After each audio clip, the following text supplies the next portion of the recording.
The Chaser Report is recorded on Gadigal land. Striving for mediocrity in a world of excellence. This is the Chaser Report. Hello and welcome to the Chaser Report with Dom and Charles. And Dom, I have the world's greatest story on the podcast today. Wow. But I'm not going to tell you. Let's just say Samuel L. Jackson will be proud of this story. Ah, okay. I'm just thinking, does it involve snakes? It involves planes. Oh, hold on to your box office records. We'll kick that off after this. Okay, settle in everyone because this is the world's greatest story. A Boeing 747 had to turn back and return to New York's John F. Kennedy International Airport last week after a horse managed to escape from its stall inside the airliner. There was a horse? A horse. A horse on a plane. So when I was saying snakes on a plane, that seems somehow less ridiculous than a horse galloping through a plane. Yes. No. And look, I feel like Hollywood has let us down by not already having and envisaging this circumstance with horses on a plane. So, the natural sequel to snakes on a plane. Absolutely. So I'm just trying to think back to my extensive experience of travelling on planes. Charles, where does the horse go on the plane? Well, I think the problem is that they're usually racehorses, right? Right. So they'd be travelling first class. Oh, like I up think the front. The reason you have never seen them is because they're in the posh seats. I'm in economy. Yeah. Well, you know that some... But I often have a horse sitting next to me. Yeah, up at the pointy end of the plane. Yeah. You know that some planes these days have full-on like 3-bedroom suites. Oh, well, and stables. Stables, yes, apparently. That's right. Yeah. Well, actually, I wouldn't be at all surprised if some of the airlines... I think Emirates have the 3-bedroom suites. Yeah. Presumably they've got them for horses because we know that in the Gulf they love a horse. Yes. Certainly horses, I think, have more rights in some countries of the Middle East than women, for instance. Well, this wasn't. This was flying on Air Atlanta Icelandic. So probably is that a real airline? If you're not into horses on a plane, perhaps steer clear of Air Atlanta Icelandic. Okay. And it was already at 31,000 feet. It had already gone 30 minutes. It was heading to Belgium. Feet? I thought you measured a horse in hands. Yeah, and so it escaped from its stall. Yeah, there was a stall in the plane. Luckily, the plane didn't stall. Hey! Oh my in God, fact, what is this episode? I'll tell you what. I hope the pilot was feeling stable. Is this our reaction to? Yeah. And we don't know yet because the Australian Podcast Awards are up in a couple of hours' time. Yeah. We're nominated for best comedy. Best comedy. And I'm just wondering, is this the episode we submit for next year? Yes. Because when we lose to Dan Ilic and Irrational Fear, wonderful podcast, subscribe now, we clearly need to do something different. And what we haven't had so far in this podcast is enough stories about horses breaking loose on planes. So hang on. So the horse is in the stable. I have so many questions about the horse's stall to begin with. And what does the horse do? What's it supposed to do for a 15-hour flight or whatever? It's a racehorse. Well, they get locked in their stalls all the time. Like, that's the life of a horse is to be in your stall, then go out and train and be whipped half to death and then go back into your stall. So I think probably having a nice, relaxing time up the pointy end of Air Icelandic was probably not a bad thing. Probably it was on holidays. Although its choice of going to Belgium was not. And what are its accommodations like? Is it standing up or does it get to lie flat? Has it got some sort of flat bed arrangement? Has it got one of those sofas that turns into a bed that you get in first class? Well, I imagine so, yeah. Like, you wouldn't want your horse... You'd want them to be able to lie down and... You had to get one of those rest. blankets, Yeah, wouldn't lie it? flat. A lie flat stall. That's right. And a sort of Neil Perry nose bag. Yeah, and I'll tell you what, though. Most horse movies end in tragedy, don't they? Well, the horse always dies. Or you could just watch any Melbourne Cup and see the green shutters. Maybe the suite had green shutters around it. They were panicked. Do you reckon horses watch horse races? Or would that be like watching the Olympics? Where That's a great question. Would horses much? Enjoy watching horse? Maybe the horse is watching something, just a regular movie, the horse race, and it was like, oh, it's time to go. Maybe they're off. Maybe they prefer watching and betting on human racing. On human racing? Yes. Like their Melbourne Cup is, I don't know, the 100 metres at Randwick or something.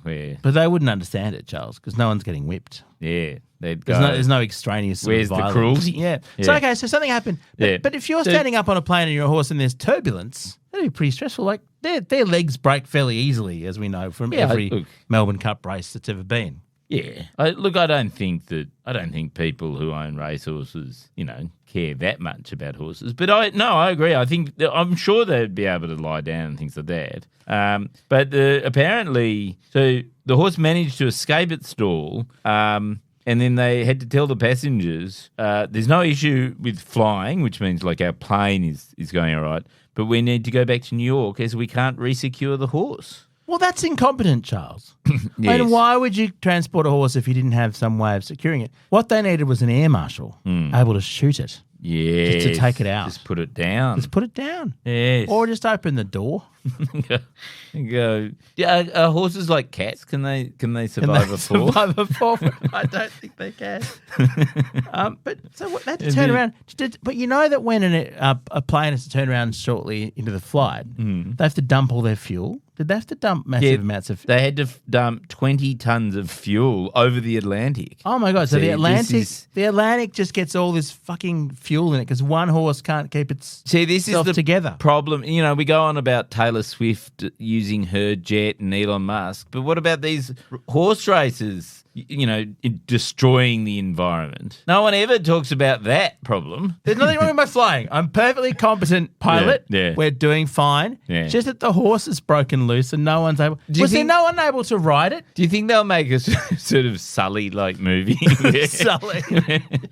Sully. They question, but could the horse really have been put back into his stall? Sully would have jumped on the back of the horse. He would have. Where are the fucking bridles? All you got to do is just get on it. Where's the brave steward or stewardess willing to just jump on it and look? I think this is the problem though nowadays is no one rides bareback because presumably didn't have its saddle. Well, and so you need to just get a sort of Genghis Khan style person. They should have had its saddle and its bridles. Yes. Shouldn't have been tied up. No, but when you get on a plane, the first thing you do is take off your saddle. It's got to be scanned because it's got metal on the way in. That's right. It's a very, very bad idea. The Chaser Report. News you can't trust. Look, I buried the lead on this story because it's not. I mean, the horse problem, is especially on the Jetstar flights, don't you find? The poor horse would have to pay for its own chaff, wouldn't it? How would that work? Yeah, you're overweight. That comes and the trolley comes along full of hay, and the horse has got to pull out a credit card and pay somehow for the horse. And it was terrible during the pandemic because they'd screen you for COVID and they'd say, "Have you ever got any problems?" And it'd say, I'm feeling a little hoarse. Wouldn't be allowed to fly.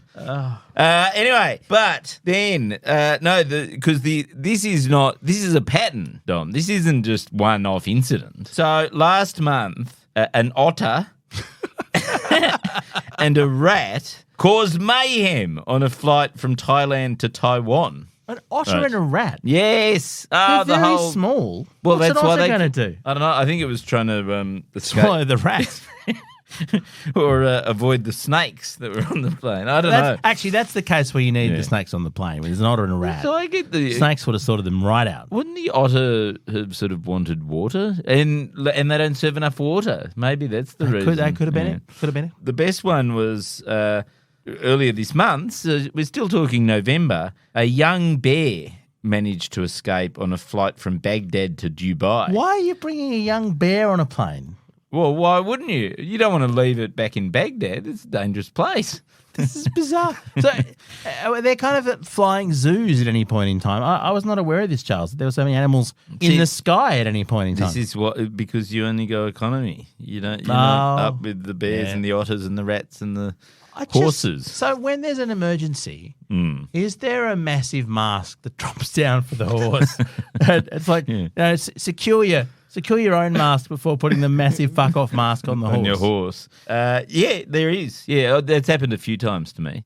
You know, one of my favourite facts about and this might be apocryphal, but apparently when someone dies in midair, they put them in the toilet and lock the toilet. Have you heard this?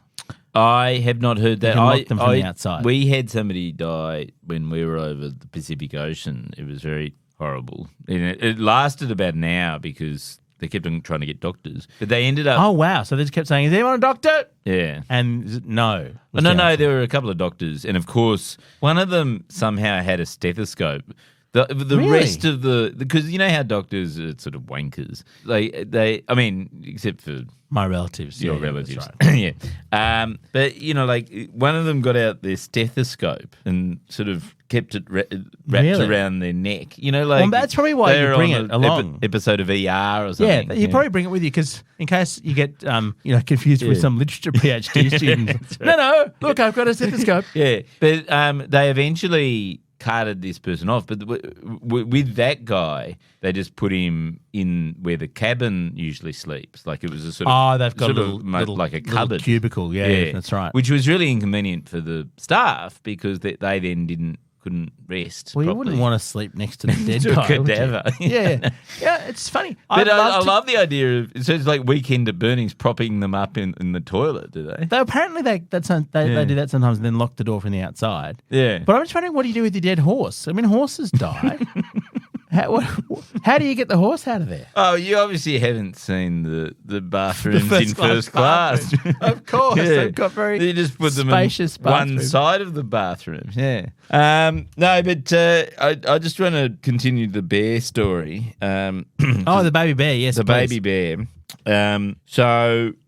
See, the problem was the trip was running an hour late, right? And so the bear escaped, presumably because it was annoyed. Well, they being hate kept prompt away. takeoffs. Yeah, Yes. you can't do Yeah. that to a bear. No, They'll exactly. definitely abandon the plane. Oh, but the weird thing is they didn't know where the bear had come from. And they're calling on citizens. Well, you shouldn't ask. You can't ask questions like that. That's not the way. We want to be inclusive. If you got a ticket, you get on the plane, bear or not. And the irony noted in this article, which is NBC News, so I don't know how reliable it is that sometimes exotic meals such as bear are sold on that airline food. So it's horrific. Well, is it horrific, Charles, or Because is it Iraqi Airways. is it convenient to have it? It's So like that would be sashimi. like a cannibal. No, but it's like sashimi. You've got the fresh bear sitting fresh there. bear. Maybe that's why. it was on And the- you, for first class, the chef is just like, no, it's the freshest bear. I've just slaughtered it Yes. 5 minutes ago. Yes. Didn't you hear that sort of screaming sound? That was the bear dying. Yeah,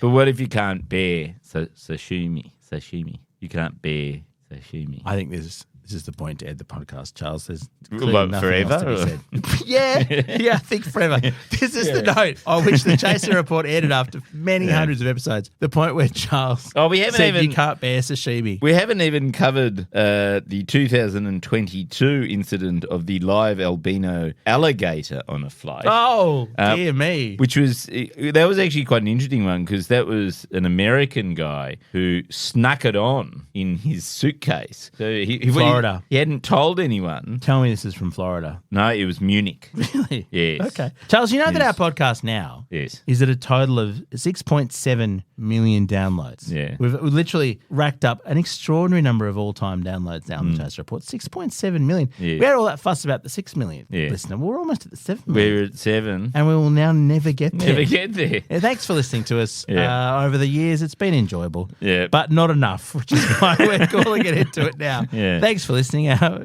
Kiri's from Rode, who are clearly embarrassed to be associated with this podcast now. We're part of the Iconoclast Network, soon to be shut down. See ya.